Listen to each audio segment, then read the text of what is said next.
Okay, so since this is everyone's first time looking at one of my prompt sheets, and they are important for understanding what each essay is about, I'm going to walk you through this first one in a pretty detailed way. So listen up.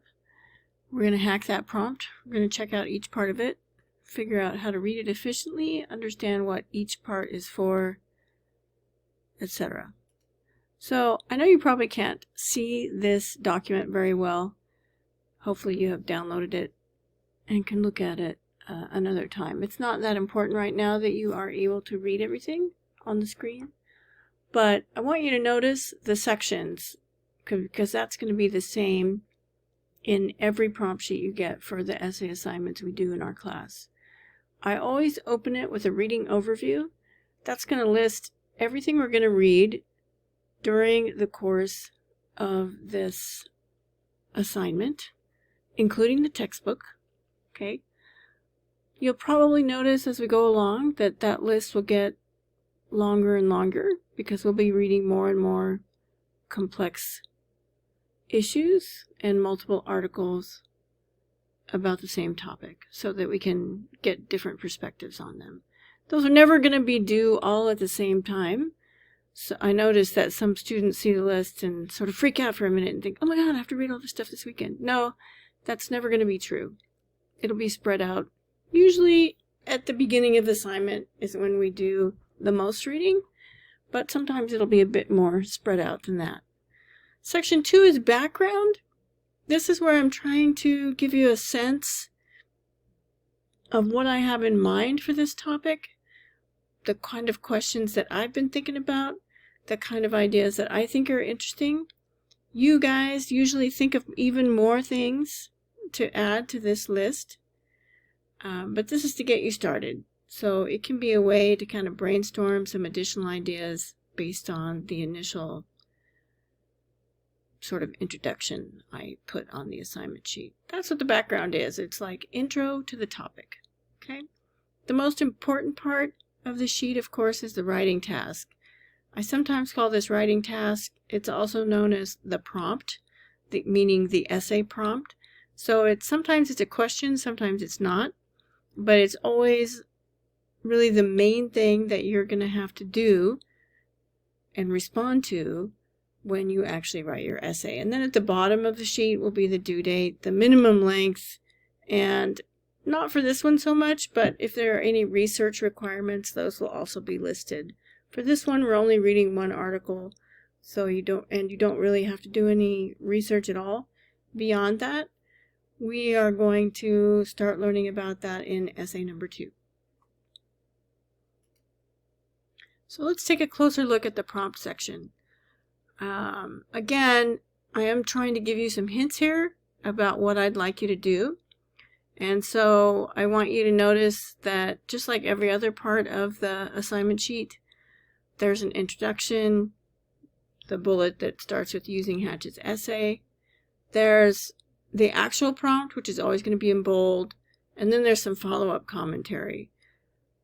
In all of those sections, I'm trying to elaborate on the prompt and give you some ideas, and I do try to be clear about what you must do and what you can do but don't have to do.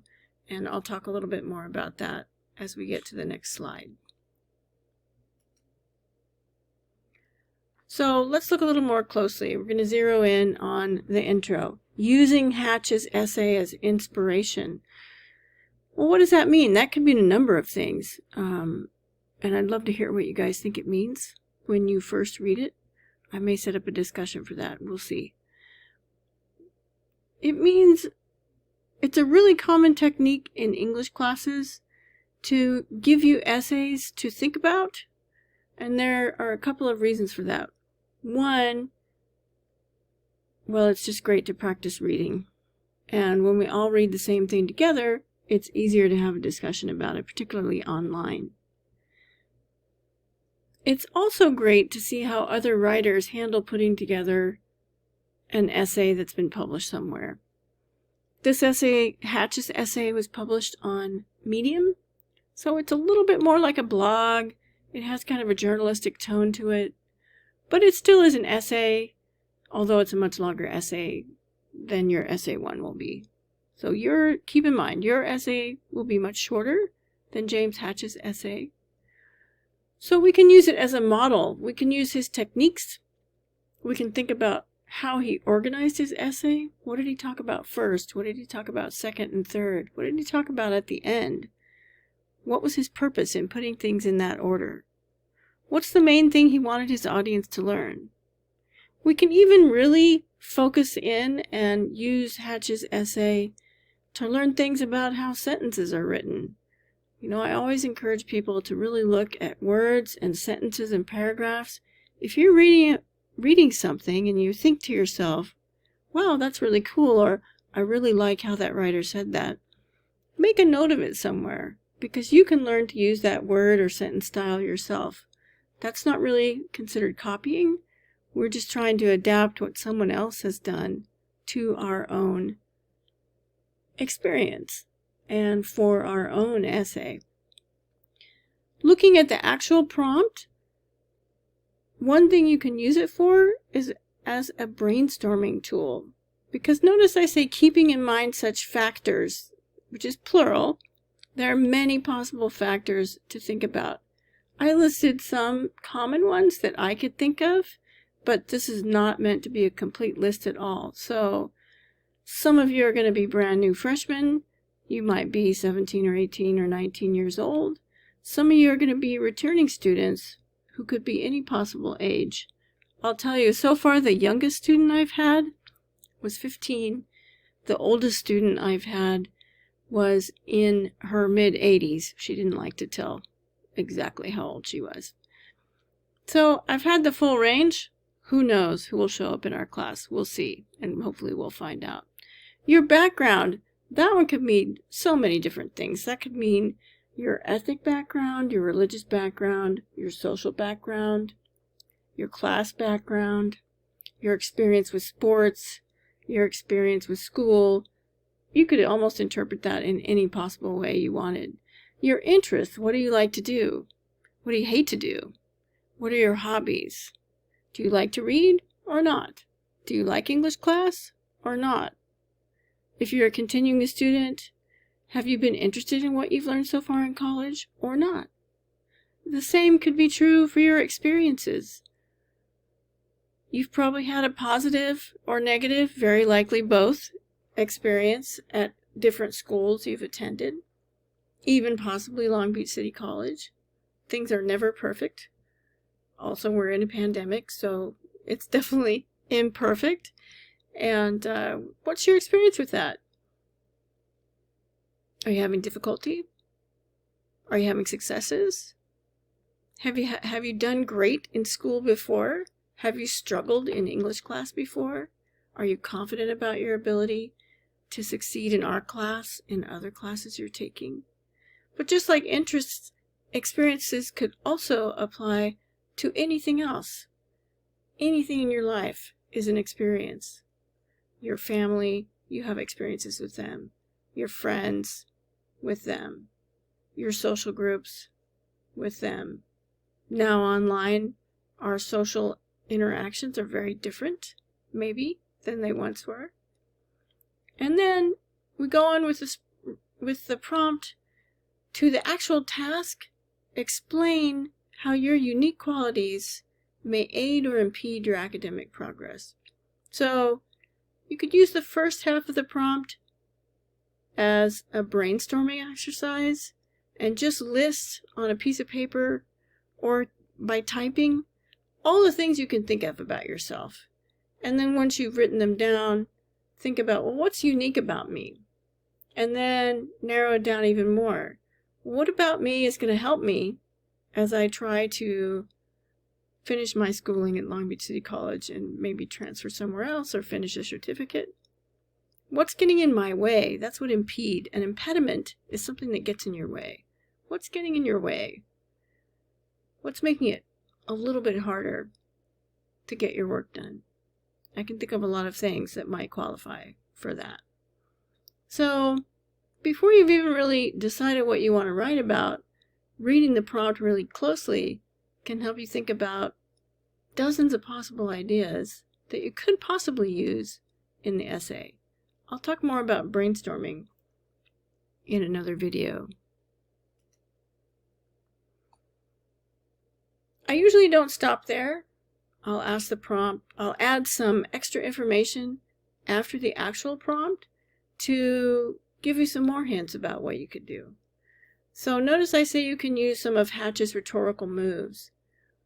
Now, you may not understand what rhetoric is, and it doesn't matter too much at this point.